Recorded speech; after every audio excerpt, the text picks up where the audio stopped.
we begin this lecture by studying CONWIP. CONWIP stands for constant work in progress inventory, constant work in progress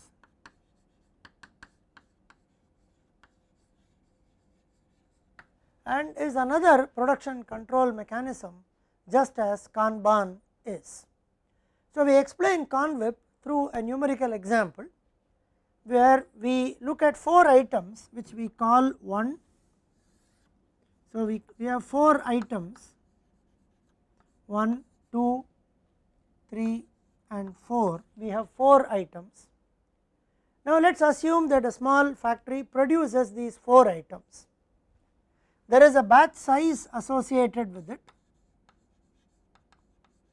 So, batch size associated with 4 items are 50, 20, 100 and 50 and 50. We also assume that we wish to have a certain target inventory for these items.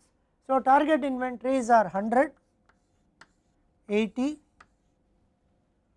200 and 150. So, from the batch size and from the target inventory values, we can understand that this target inventory is equivalent to 2 batches, this is equivalent to 2 batches, this is equivalent to 2 batches and this is equivalent to 3 batches. Now, this target inventory invariably is an indicator of the demand and can change in time. Now, we look at units in inventory.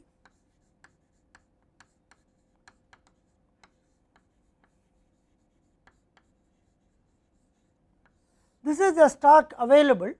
So, 60, 40, 80 and 60 are the stock that is available. So, this is also will not be in equivalent batches, because while production would be in standard batches, the requirement or demand can come in any number. So, when there is a demand that comes, now some of this quantity that is there in the inventory will be taken away as items are demanded and consumed. Now, there is also a work in progress that happens via WIP in terms of batches, which means batches that are actually under production is 1, 2, 1 and 1. So, right now in the plant, 1 batch of this item, 2 batches of this item are all under production, and of course, time taken to process a batch. So, time per batch, let us say in terms of hours is 3.3, 2.4, 1 and 2 is the time required to produce each batch. So, the system is like this. Now, there are certain amount of finished inventory that we have, which are 60, 40, 80 and 60. Now, there is a target inventory for each of these items. Right now, all the units in finished inventory are less than the target, but certain batches are currently being produced in the batch sizes. So, if we look at it carefully, the target is 100, we have 60 units in inventory, but 1 batch is going now. So, we actually have 110 in the plant if we include the WIP. Similarly, target is 80, 40 is already in the inventory, 2 into 20, 40 is being produced. So, target is maintained and so on. So, what do we do now? We go back and make some computations. Now, what is the actual target inventory in terms of hours? So, total target inventory in terms of hours will be 100 is equivalent of 2 batches. So, 1 batch is 3.3. So, 2 into 3.3 is the target. So, 6.6 hours worth of item 1 is the target for item 1. Now, 40 is 2 batches, because batch size is 20, 40 target is 80. So, target is equivalent of 4 batches of this item, each batch takes 2.4 hours. So, 4 into 2.4 hours. Here target is 200, batch is 100. So, the target is equivalent of 2 batches. So, the production time is 2 units. Here the target is equivalent of 3 batches, 150 divided by 50 is 3, each batch takes 2 units plus 6. So, target inventory is 6.6 plus 9.6 plus 2 plus 6. So, this is 16.2, 18.2 plus 6, 24.2 hours is the target. 24.2 hours is target. Now, total permissible inventory is 24 hours, and if the inventory reduces to 24 hours, we initiate production. So, we now have to see what is the equivalent in terms of hours of this. So, this is equivalent of in terms of hours 60 units of 1 is equal to 1.16 by 5 60 by 50 batches, each batch is 3.3. So, 60 by 50 into 3.3, this is units in inventory is 40, which is 2 batches, each batch is worth 2.4 hours. So, this is 4.8 hours. Units in inventory is 80, batch size is 100. So, this is 0.8 batches. So, 0.8 into 1 is plus 0.8.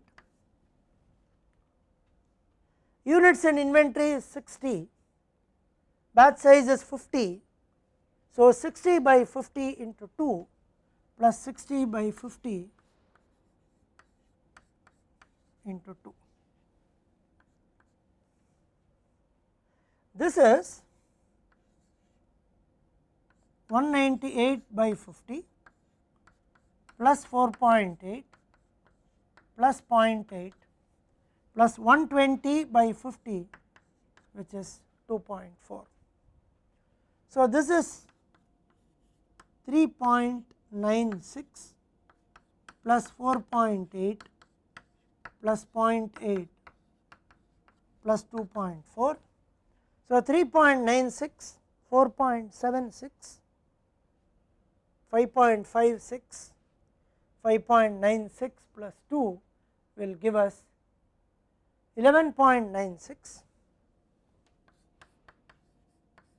is the hours of inventory that we actually have. Now, this is the finished inventory that we have as equivalent of 11.96 hours of material. The target is to have 24.2 hours worth of A, B, C and D. Now, batches are in progress. So, this is worth 3.3, 1 into 3.3 plus 2 into 2.4 plus 1 into 1 plus 1 into 2. So, this is 3.3 plus 4.8 plus 1 plus 2. So, 7.1 plus 3, 10.1. 11.1, 3.3, 4.1, 8.1, 11.1 hours. So, this is equivalent to 11.1 hours. So, we wish to have a target inventory of 24.2 hours worth of items. The inventory finished goods we have is 11.96 hours worth of items. The work in progress is equivalent to 11.1. So, what we have is 11.96 plus 11.1, which is 603, 23.06 is what we have. So, what the target is 24.2 hours worth of inventory, what we have right now is 23.06 hours worth of inventory. Since we have less than target, we can produce now. So, we can produce now, so we could produce either 1 or 2 or 3 or 4. So, we will trigger a production or we would initiate a production right now. So, we could produce item 1 or item 2 or item 3 or item 4. If for example, instead of having, if we had one more batch of this running under WIP, then this quantity would become plus another 2. So, this would have become 13.1 and this would exceed 24. So, right now we will not look at that case, we will look at that case a little later. So, right now we can initiate production of all of these. So, we will now look at what happens to item A. Item A's target is 6.6, target is 2 batches, 2 batches into 3.3, target is 6.6 and availability is, units in inventory is 60. So, 60 by 50 into 3.3 plus 1 batch WIP plus another 3.3 would give us 7.26. We are now looking at the inventory position of each of these items. The items are shown as A, B, C and D here. Now, we have already seen for item A that the target is 6.6 hours, while the inventory on hand including the work in progress and finished items is 7.26 hours. For item B or the second item, the target inventory is 80 units, the batch size is 20. So, 4 batches, time per batch is 2.4 hours. So, the target is 9.6 hours, which is shown here. Now, the items in inventory are, units in inventory is 40, which means 2 batches, which also means 4.8 hours, and batches in progress are 2 batches, which is another 4.8 hours. So, the inventory that is on hand including the finished and work in progress is 9.6 and target is also equal to 9.6 hours. For item C or the third item, the target is 200 units, batch size is 100. So, target is 2 batches and the target time is 2 batches of 1 hour each. So, 2 hours is the target, which is shown here. The units in inventory for this, units in inventory is 80. So, 0.8 batches.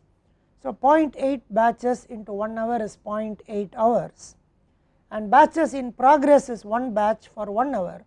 So, total units in inventory is 0.8 plus 1, which is 1.8 against a target of 2.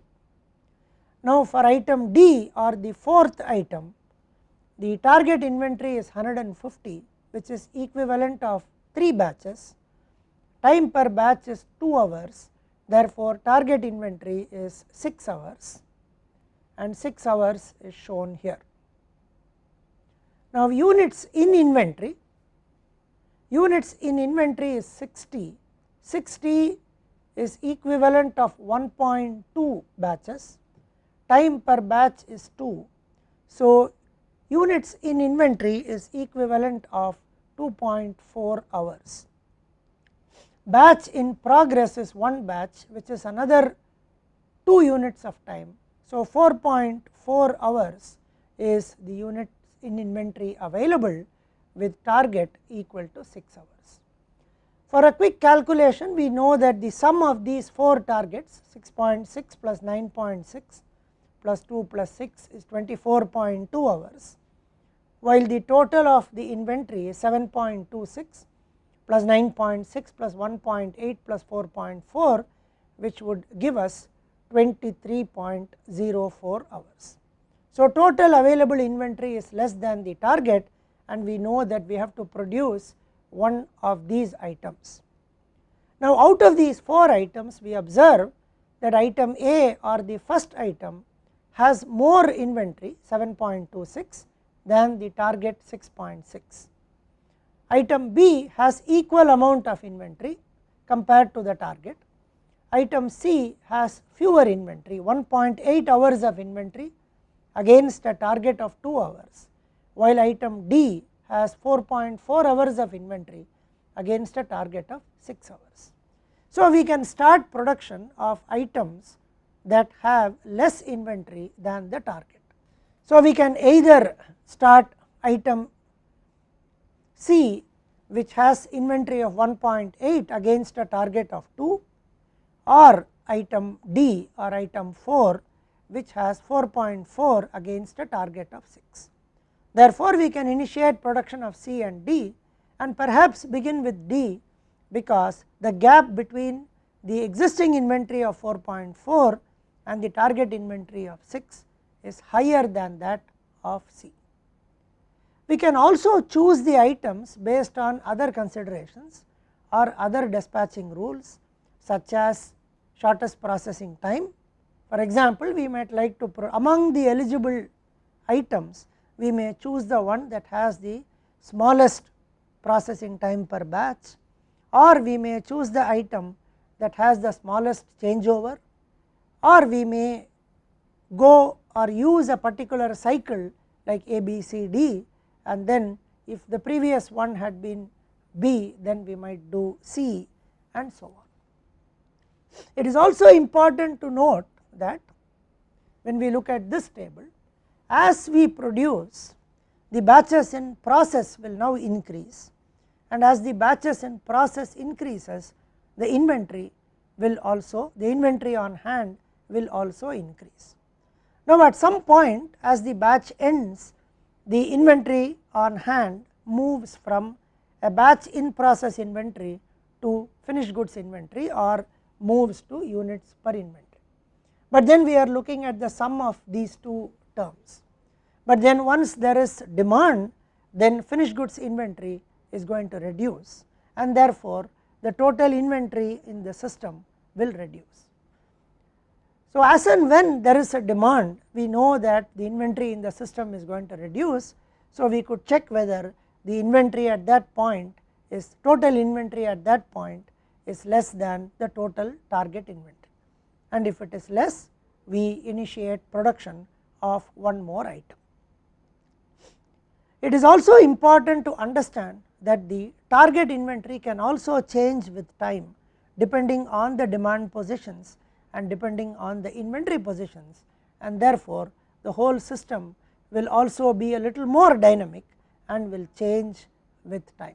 So, essentially Conweb talks about at the aggregate level trying to balance the overall inventory, and then move to the individual level where we try to make a decision on which one to produce.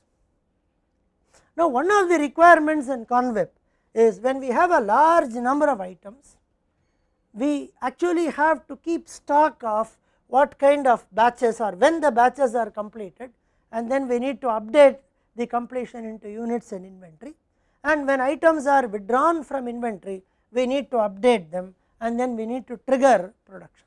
So, Conweb in principle would involve some kind of a computerized control where these things are done as and when batches are completed, as and when units in inventory are taken away, and new production batches will have to be created to meet this kind of a demand which is presently there.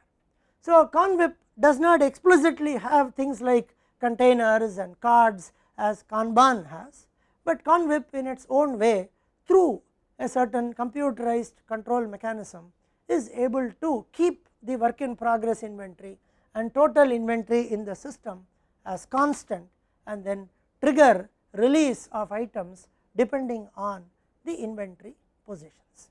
So, this is how the Conweb system works, and now we move to another topic which is called synchronous manufacturing or theory of constraints.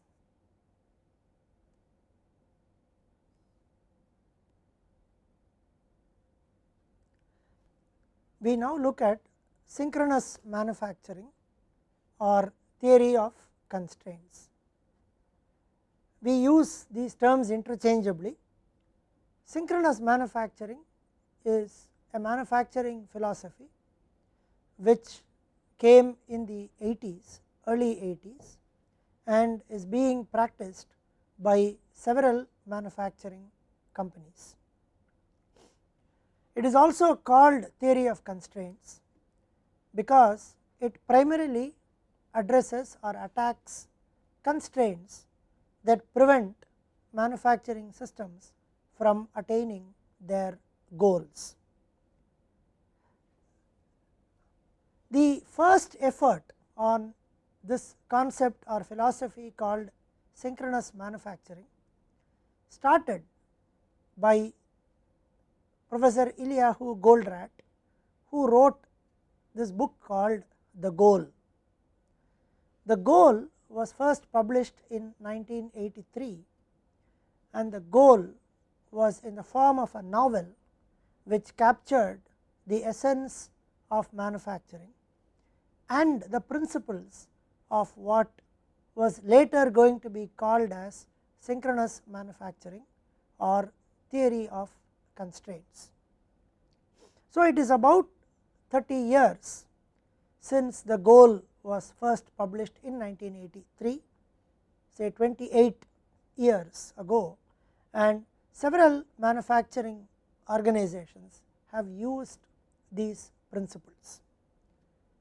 We will see some basic ideas in synchronous manufacturing or TOC or theory of constraints as it is called. But before we do that, we also spend a little bit of time about this book called The Goal, which has almost become a textbook in several universities in courses related to manufacturing, manufacturing systems management, and synchronous manufacturing, and so on. So, as I mentioned, this book is written in the form of a novel and essentially captures the fundamental principles in manufacturing. The main character in the book is a plant manager who faces difficulties in his manufacturing plant. The book begins with the plant manager coming to office on a Monday morning, and it captures almost all the issues that the plant manager faces. For example, late deliveries, need to complete things in time and start the delivery, the issue of changeover times, the issues of tool breaking down and alternate tools not being available, having to go elsewhere and borrow it, and all the firefighting that happens in a manufacturing plant, and finally at the end of the day they complete what is to be completed for the day. Now, the plant manager starts thinking that almost every day of mine at work goes like this, and is there a solution? The plant manager also goes to attend a review meeting in a different city and is told by the corporate that unless he turns the factory over and makes improvements within a certain period of time, there is a risk of the factory being closed. So, the plant manager faces two dilemmas. The manager cannot go and tell his people that the factory could be closed. At the same time, the manager has to get things done and show improvement so that the factory remains and everyone retain their job and work. So, he sets up a small task force and slowly understands the principles of manufacturing, and particularly the role of the constraint. He also in between meets an old professor of his who also asks him some specific questions related to manufacturing. In fact, this professor is not a professor of engineering or manufacturing, but is a professor of science, and some of those questions were very probing which makes the factory manager understand the strong relationship between science and manufacturing. The rest of the book follows as some kind of conversation. Occasionally the plant manager meets the professor, and invariably the professor does not solve his problems, but through a conversation makes the plant manager understand some important aspects and basic aspects of manufacturing. Now, the story goes on that the plant manager learns almost all aspects of manufacturing, the role of constraints, the goal of the organization, how much to produce and what to produce, the effect of statistical fluctuations, random events and dependent events. Now, these points I have listed here under the basic ideas, though all of these are mentioned indirectly in the book, sometimes directly, sometimes indirectly in the book. They are not mentioned as specific chapters or specific lessons per se, but they are part of a novel that is the main theme of the book, and how the main character of the book understands all these aspects.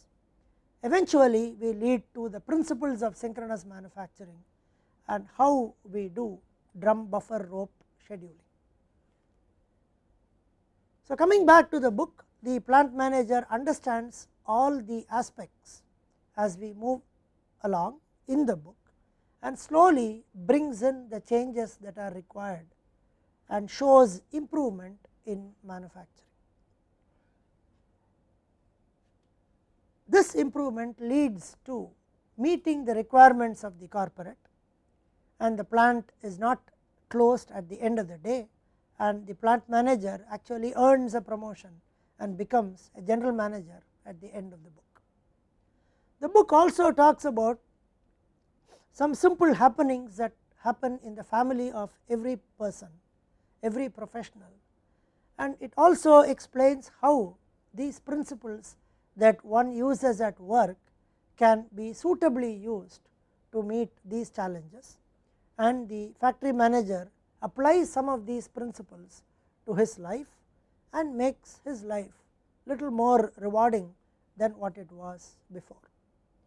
So, this particular book called The Goal by Eliyahu Goldratt made a huge impact on the manufacturing industry, and several people have read and implemented the principles that he talks about in that book. In fact, the main character of the book, the plant manager, can be equated to the reader, who is expected to be a professional at work, and the professor could be equated to the author, who tells the person what the principles are. The book is not restricted only to manufacturing, even though it started in the context of a manufacturing organization, but the principles can be extended to overall business also. The author has also written several other books which also highlight the role of these principles in several areas, such as supply chain, such as project management and so on. So, today almost every practicing manager and every student of manufacturing systems management reads one or more of these books, and particularly the book titled The Goal by Goldratt. Much later, several books and several research articles on the synchronous manufacturing or theory of constraints appeared, and particularly the book by Umble and Srikanth formalized these ideas into specific chapters and topics. So, we will be seeing some of these specific chapters and topics, as well as some of these basic aspects of synchronous manufacturing in this lecture series. The things to understand as a follow up of the book called The Goal are to understand the goal of the organization, what is a constraint and what is the role of a constraint, and what are different types of constraints. Then we address production decisions as to how how much to produce and which products to produce. Then we understand constraints that could come in the form of statistical fluctuations, random events and dependent events, and the relationship among these three things. Then we study the principles of synchronous manufacturing, and we also study scheduling in the context of synchronous manufacturing, which is called the drum buffer rope system. Throughout this discussion, wherever necessary, we will go back and revisit the book and some ideas represented in the book and explain how the author had indicated some of these in the book. So, let us look at the goal of the organization. So, Goldratt defines the goal of every business organization is to make money both now and in the future. So, it ties up with what is usually taught on the first day of a finance course or in a business school, that the goal of every organization is to make money. And when we talk about organizations here, we are not talking specifically about non-profit or social service organizations. We are looking at organizations that manufacture a product and sell, or provide a service and sell, and the objective or the goal is to make money. To make money both now and in the future, so that they can sustain and continue to grow. The importance of defining this as to make money comes in the way the other three parameters are defined. So, three other important parameters are defined by Goldratt, and these three are throughput, inventory and operating expense. Now, throughput is defined as the quantity of money that the organization generates through sales in a given period of time. This is not the first time that throughput is defined. Throughput is defined in many other ways by many other authors, but this specific definition of throughput relates throughput to money. Throughput can also be defined in terms of number of units produced, or the time worth or money worth of items that are produced that are to be sold. The only difference between a traditional definition, where throughput is defined as number of units or time value of the units or money value of the units that are produced, and this definition of throughput is that in this definition, throughput is the quantity of money generated through sale and not through production. So, this difference in the definition is to be understood, that throughput relates to sale and throughput does not relate to production. So, the definition given in synchronous manufacturing is that throughput is the quantity of money generated through sale. The second parameter that is defined is inventory. Now, the definition here is inventory is the quantity of money invested in materials that the organization intends to sell. The important phrase is intends to sell. Traditional definition of inventory is the number of units that are available in inventory, or the number of the units in terms of money value that are available, or units in terms of time value that are available. For example, a term called days of supply is a way to define inventory in time value, and inventory can be represented in money value or units. Many times it is represented in money value or time value, because the number of units of a particular item and number of units of another item may represent different quantities of money.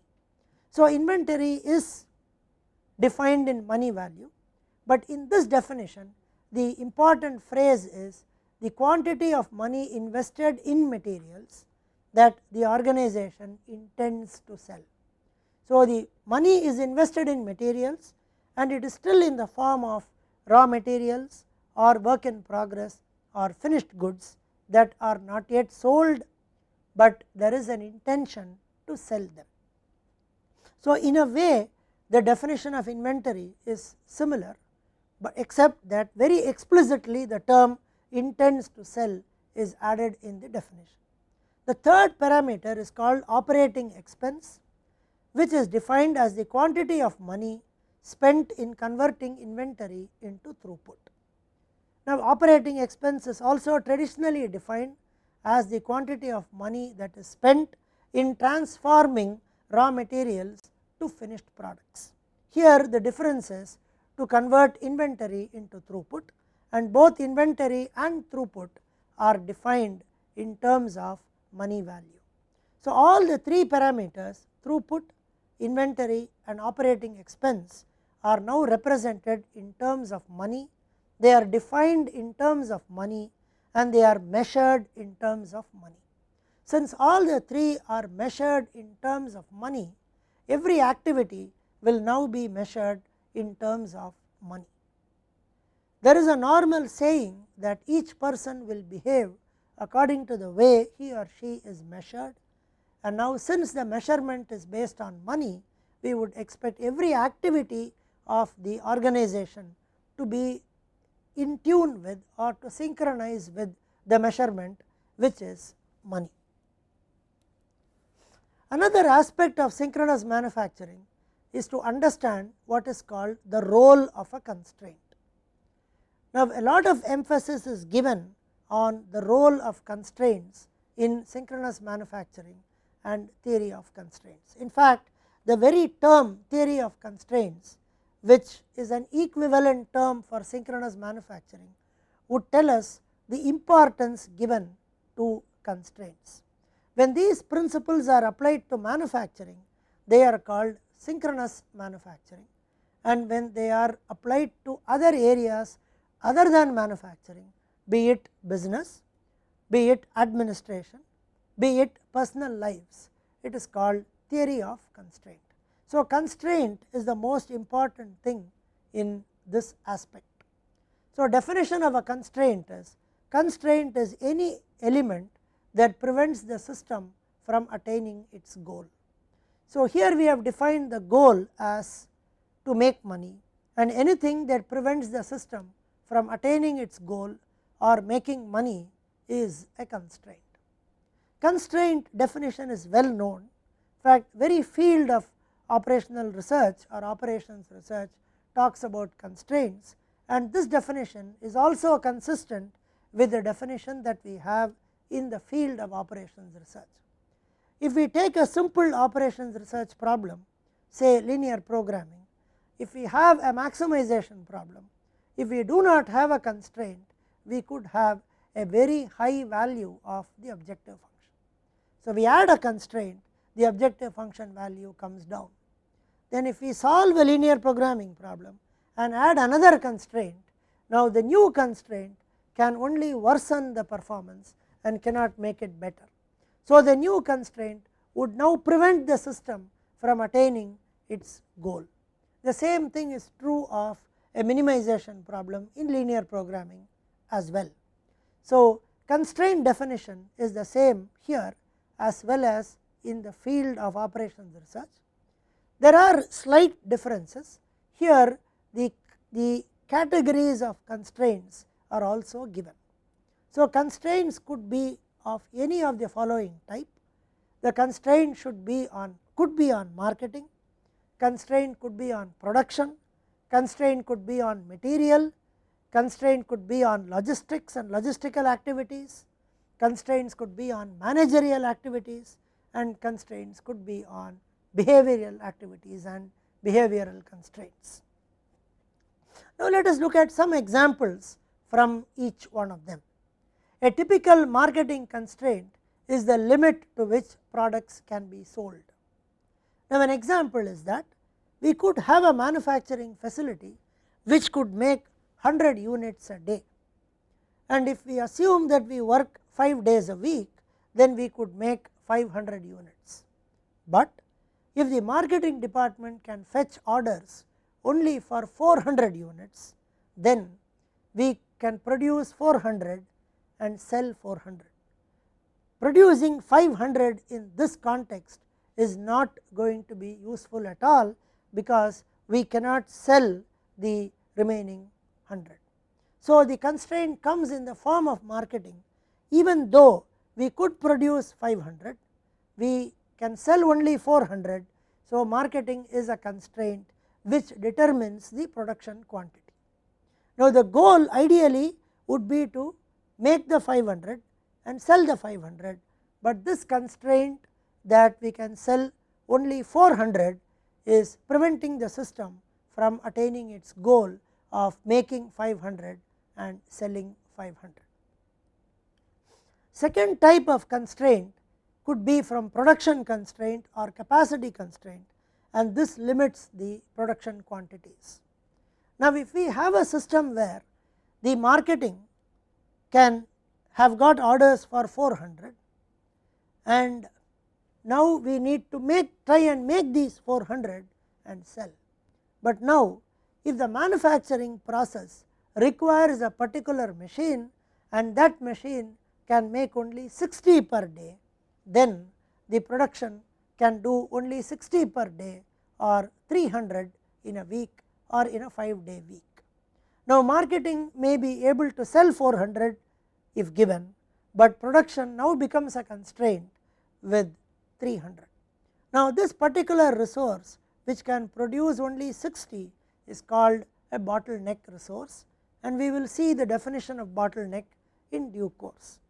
So, this machine which can make only 60 becomes the bottleneck, because the capacity available is less than the demand.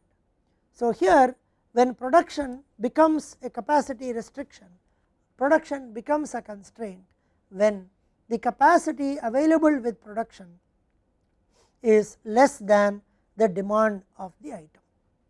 Sometimes we could get material constraints also. So, we can have a situation where the marketing have got orders for 400 per week. Let us assume that production can make 500 per week.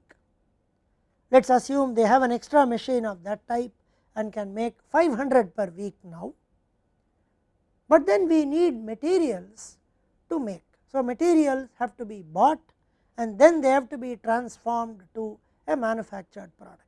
Now, if we do not have suppliers who can give us 400 per week, then we will not be able to make this 400 per week, even though production is capable of making more than that 400.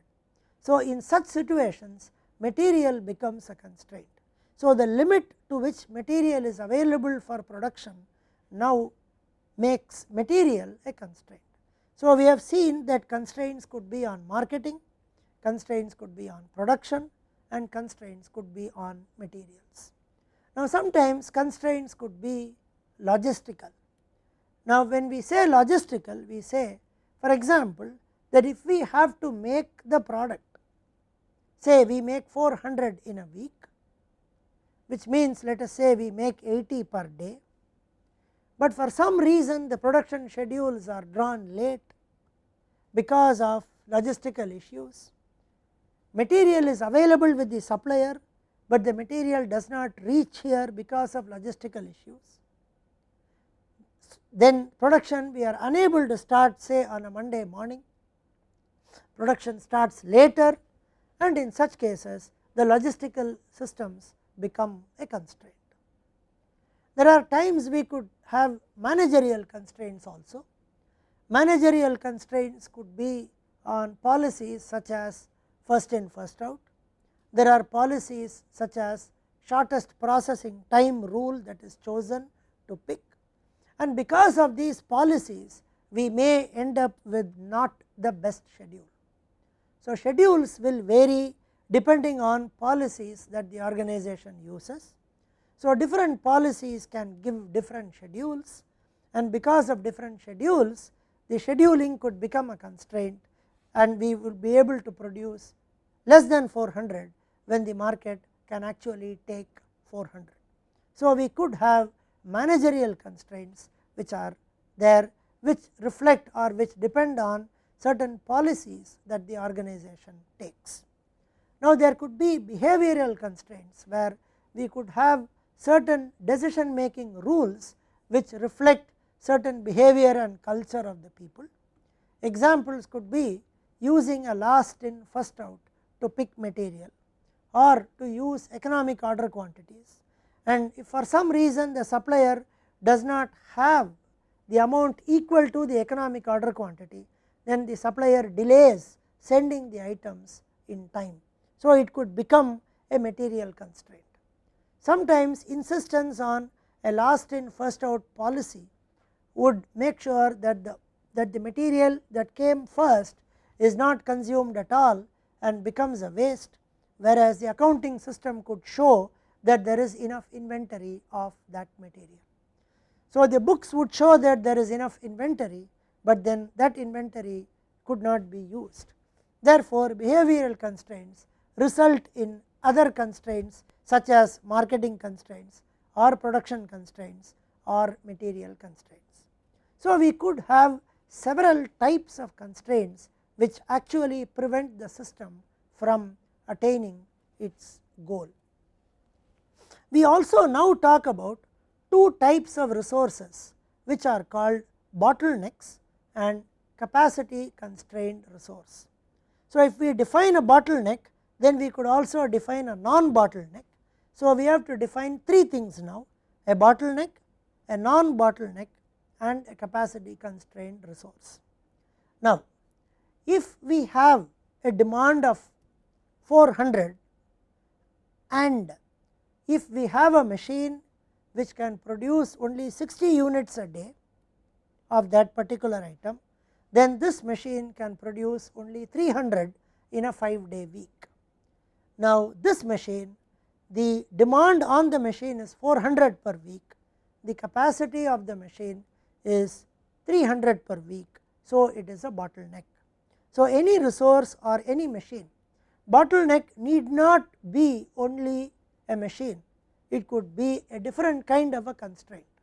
For example, the market demand could be 400, but all the suppliers put together can give us raw material of only 300 in a week, then the supplier becomes a bottleneck.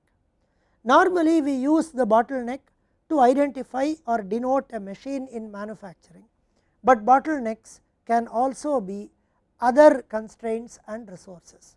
So, a general definition would say that bottleneck is any resource whose demand is more or demand on it is more than the capacity. Those resources whose capacity is more than the demand become non bottlenecks. For example, if the demand is 400 per week and we have another machine which is carrying out one of the processes, now that machine can handle 100 per day and can do 500 in a 5-day week. So, that machine is not a bottleneck machine with respect to this product, whereas a machine that can do 60 per day and 300 in a 5-day week is a bottleneck machine. Now, what is a capacity constrained resource? A resource which can become a bottleneck when not properly scheduled becomes a capacity constrained resource. So, the machine that can do 100 per day and 500 in a 5-day week is not a bottleneck, but if for some reason material arrives on the middle of the second day due to poor scheduling, then this machine can do less than 400 in all the 5 days put together or in the remaining time. In such a case, it will become a bottleneck even though it was not a bottleneck. It will become a bottleneck because of poor scheduling and because of poor planning on that resource. So, when the resource is not planned and scheduled correctly, and even though it is a non bottleneck, it can become a bottleneck because of this, then that resource becomes a capacity constrained resource called CCR. Other aspects of synchronous manufacturing we will continue to see in the next lecture.